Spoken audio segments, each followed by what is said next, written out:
Oh God, I wanted to show you guys this, but I wanted to show you guys this because this made me sick. This made me really sick. So in Indiana, there was an amendment put forward by Senator Gary Byrne, not Burns, Byrne, to a Republican, to amend a sex education bill, a bill having to deal with sexual education to inform youth about, this goes there, baby pop out, how not to catch AIDS, all the good stuff. Anyway, they're supposed to teach consent in the sexual education bill. This legislator, this senator, has decided that they want to amend the bill so it does not include requirements to teach consent. As in, do not rape, do not sexually assault, do not do that. Make sure that the people you have intercourse with have agreed to have intercourse with you. They don't want that to be mandatory. Now, obviously, you immediately hear something like that and you get the reaction that I just saw from some people in chat. What? Why? What's going on? What grade? What, huh? Why would they not want to do what? Well, some state representatives responded to this, trying to figure out, like, why are we doing this? Why are we amending this? One question asked by State Representative Andrew Hunley was, what groups were consulted? So, they'd be like, hey, victims advocacy groups, groups that help sexual assault survivors, or groups that deal with rape victims, or groups that deal with children's education, or groups that deal with consent or sexual education. What groups consulted you, or what anything told you this was a good idea? What groups were consulted in the removal of this section of this content? And the guy responds, nobody. What groups were consulted with in the removal of the section about consent? What groups? Nobody come to me. There's a decision that I made to not have it in there. And so I'm confused, though, because your expertise is not in human sexuality instruction that I'm aware of. And so I'm wondering, did you consult with any experts about whether or not this is suitable to be removed, especially in a state where right now it's 1 in 5 or 1 in 4 of our teenage girls experiences sexual assault or sexual abuse or sexual harassment before they even leave high school. And so I'm just wondering what experts were consulted with. Yeah, so I appreciate your concerns. Again, this is a sensitive subject for many. I believe it may be different thoughts and different.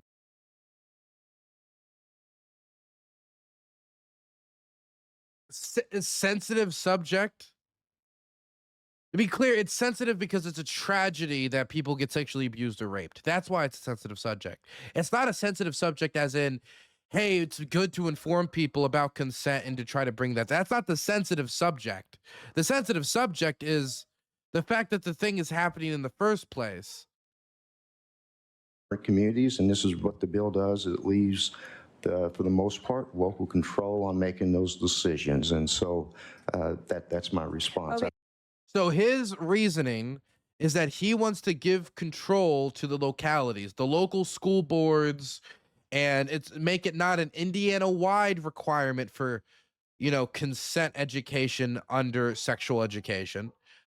Instead, leaving it up to the localities because people got different perspectives, is the way he put it. My question would be, what is the other perspective on consent that is so valid, or at least deserving of societal recognition or respect, that it should not be mandatory for every youth growing up, going through middle and high school, to be taught that if they have intercourse with somebody, that they should have to say yes. Oh yeah, here it is. He asked why he would take it out. I'm sorry. Who chooses these fights? You can introduce a law to do anything. Introduce laws that aren't going to pass but will look cool or something. Anything is a better use of your time than trying to undercut consent education. I have two concerns. The first one is eliminating Let me turn this volume up. consent. I don't understand how we could possibly not agree to consent, to teach that as part of human sexuality, which then again, to Senator Yoder's point, goes on to the child development side. I'll get to the video in a second, but for the consent, it protects both boy and girl, man and woman. We are talking about teenagers that sometimes don't learn that they can say no. So to me, this is just, we're protecting our youth. And so I need an explanation why you would take it out. Well, again, the school board's local control on that issue. I don't disagree with what you're saying. Wait. I'm sorry. Again, local control. Is there some localities that want it to be not no means no, but no means no? Like what local control? What is the necessity of local control here? What benefit is gained by allowing some localities to not do this? Why? That issue. I don't Because disagree. really, I think all you're going to end up doing is allowing localities to either A, like, that don't want to do it because they don't believe that this is important for kids to teach about, and then they don't address the issue, or B, they're just too lazy and they just don't want to do it, and they don't want to take the time to it because they don't think it's important enough, which again is a condemnation of the district. But why would we want to allow for any of that? Agree with what you're But saying. we can also do it. But we're going to allow it to local control. I really don't have time to go into much more debate on that, but I understand your I don't have time to go into much more debate. How do you throw something like this out there and then expect it to just fly over? One last clip, then we'll move on from the story. The whole country is not Indiana. But here is a legislator bringing forward my exact point. Where in the state do we need a lack of consent education? What place in this state doesn't want consent education? Senator, I just had a simple question. Can you identify those localities where it's a problem to talk about consent? Because I'd like to know. No, and I think the people who live there would like to know whether the issue of consent is somehow debated among men and women in that district. Yeah, well, I will say I will leave it, me personally, I want to see it left up to local control on that issue. I mean, so there must be places where they don't want to talk about consent when you're dealing with young women and their rights. Where are those places in my state? You're insulting our state. I understand your concerns. Holy Moses. Holy Moses. Couldn't have said it better myself. So there was a vote in Missouri, and the vote was, should workers have a week of sick leave? Should the workers of Missouri, if they get sick, be able to take time off work every year? So basically it was saying that every corporation or anybody that's employing in the state of Missouri, if their worker gets sick, you can't just fire them. You can't just lay them off and say, I want people who will work to the grave. You have to give them some wiggle room and let them take some time off. So it's a really low baseline, to be honest. Much of Europe and much of the civilized world have crossed that baseline a long time ago. Missouri is kind of catching up. And when we say catching up, we more say like crossing the start line, less than actually getting close to the rest of the world. But the way this was decided is not how most laws are passed. It was decided through a referendum, which I think to most people would actually give it even more legitimacy. Because instead of a bunch of suits that you elected to decide the issues for you choosing the outcome, it was the people of Missouri themselves that chose the outcome. Now, is there a dialogue to be had as to why the people of Missouri who want sick leave, who probably want everybody in the state to be covered by health care, who want certain agenda items that the party that dominates in Missouri is never going to deliver, Now, there is dialogue to be had there. And of course, the failure of the opposition party to advance in these states. But that's a story for a different day. What I wanted to show you guys instead was the reaction of one Republican representative who did not like the fact that the state of Missouri, the people of Missouri, and when we say the state, we mean the people, the residents, the citizens, the voters who went there and got their sorry asses out of bed when they could have slept in and watched Bar Rescue or whatever. I guess Young Sheldon is what the, is what they watch, what voters watch. I don't know, whatever they watch. But instead went out there and voted to make sure that they knew that their neighbor and their neighbor's neighbor and their neighbor's neighbor would be able to take some time off to recover and take care of their family if the worst was to come to pass. He said that this is bad because how dare the foundations of our democracy, of our republic, our Republican-style democracy, be targeted by this dastardly referendum. And this is his problem with direct democracy. It's sometimes the people choose different than what he wants. This is one of those things of the problem with direct democracy. This is exactly what our founders... By the way, he's a state senator, Rick Bratton, for anybody curious. So it's not just a delegate, he's a senator in the state. Were expressly against when they formed this nation. We're a constitutional republic with individual representation confined by constitutional restraints of what government can and can't do. And for us to think that the founders had in their mind's eye that we would be putting in front of every single voter and every single time with every single policy measure for them to decide whether or not this was good or policy or not, especially when the people casting the ballots for measures such as this, they have no skin in the game whatsoever when it comes to these sorts of measures, no realization of the detriment or the harm that it may cause to their very own bottom dollar, because they may not even understand what these provisions, what these measures would do to their employer. I mean, because at the end of the day, the voters who voted for largely workers voting to have more sick leave, don't they know that that sick leave is going to come from their boss? Yes. Yes, they know that the sick leave is going to come from their boss. Where is it supposed to come from? Where is the sick leave? Who gives you sick leave but your boss? Did they, oh, I thought when I took sick leave, I thought Trump paid for it. What do you mean?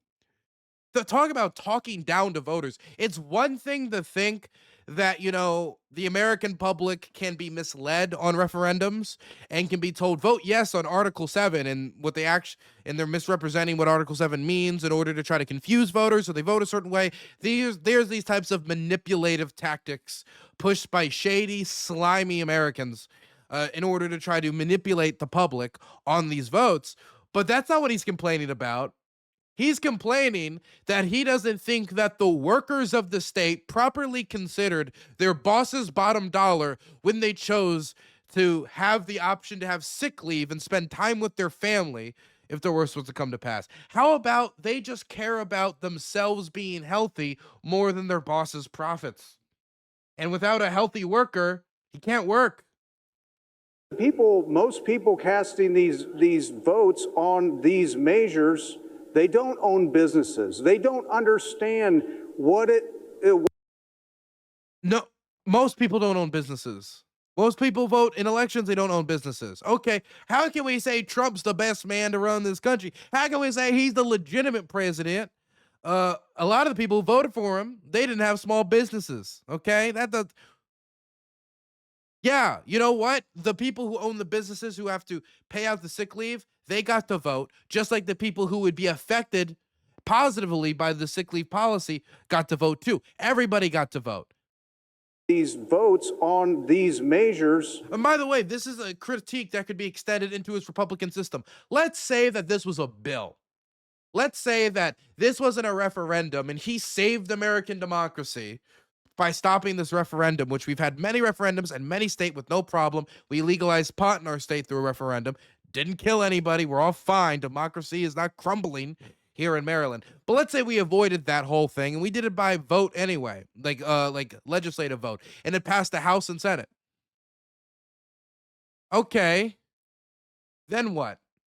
You know what it would be then? It would be this critique. Well, the people who voted for it, you know, I mean, like you know, the businesses didn't get enough say. And at the end of the day, like the people who are going to be paying this are the businesses, and the businesses that he would still be against it. He would still be on the floor opposing it. He just doesn't want the businesses to be made to put out sick pay. That's his position. And he thinks that the people being able to choose and have referendums is bad. It should just be him. He should be the one deciding. He should be the one deciding all measures. And on most measures, I agree. But the idea that we could not make a referendum clear enough to the public to let them decide without being manipulated about what's their interest, we can do that 100%. That's not scary. That is democracy. We're not a complete direct democracy, but that doesn't mean we couldn't practice it in key areas when there's an issue of dispute. I mean, we got to remember that the democracy is meant to serve the people. It might have been something that kind of forgotten or, you know, slipped through the cracks there.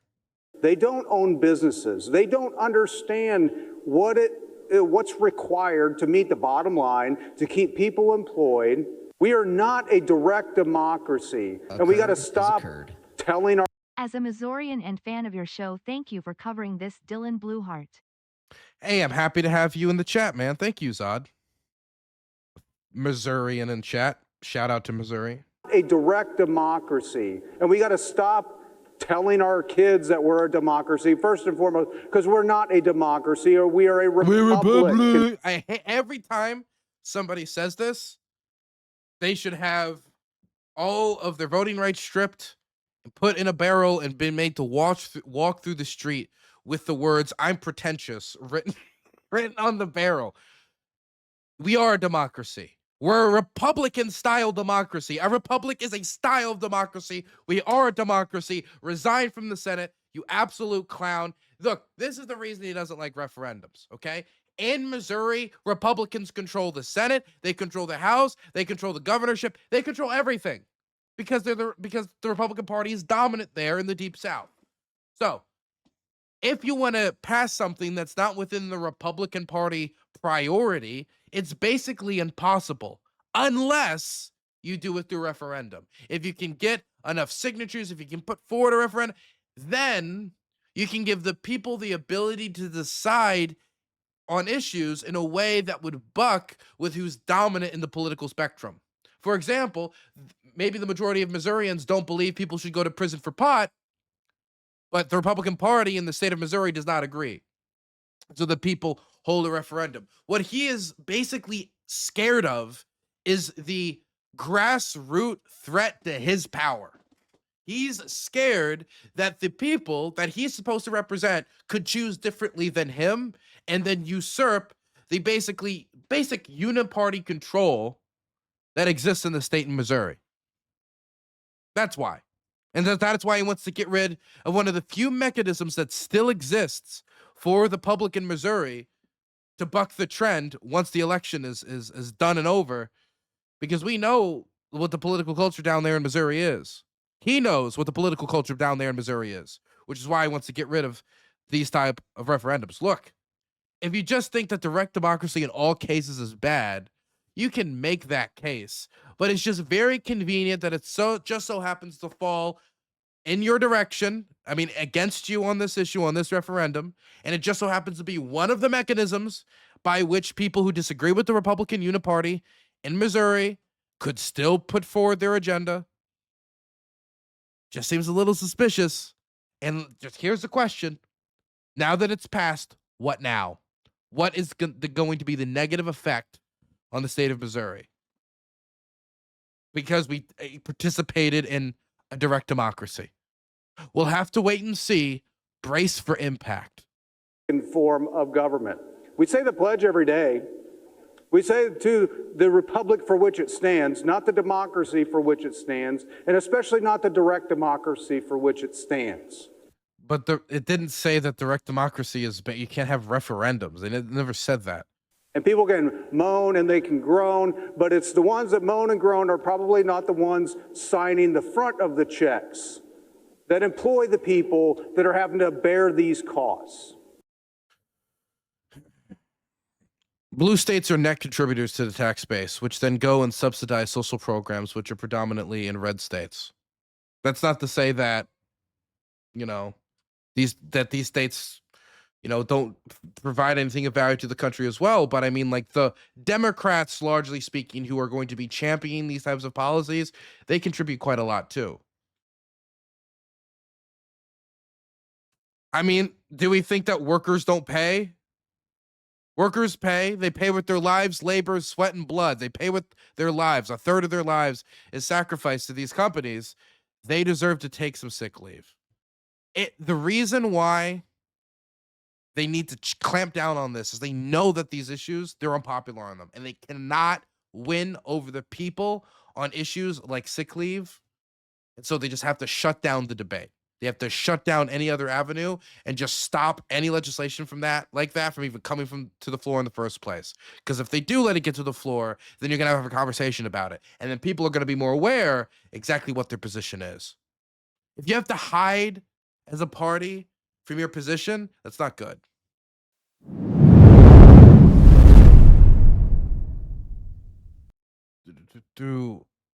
Holy Moses. And of course, to counter the unholy Moses,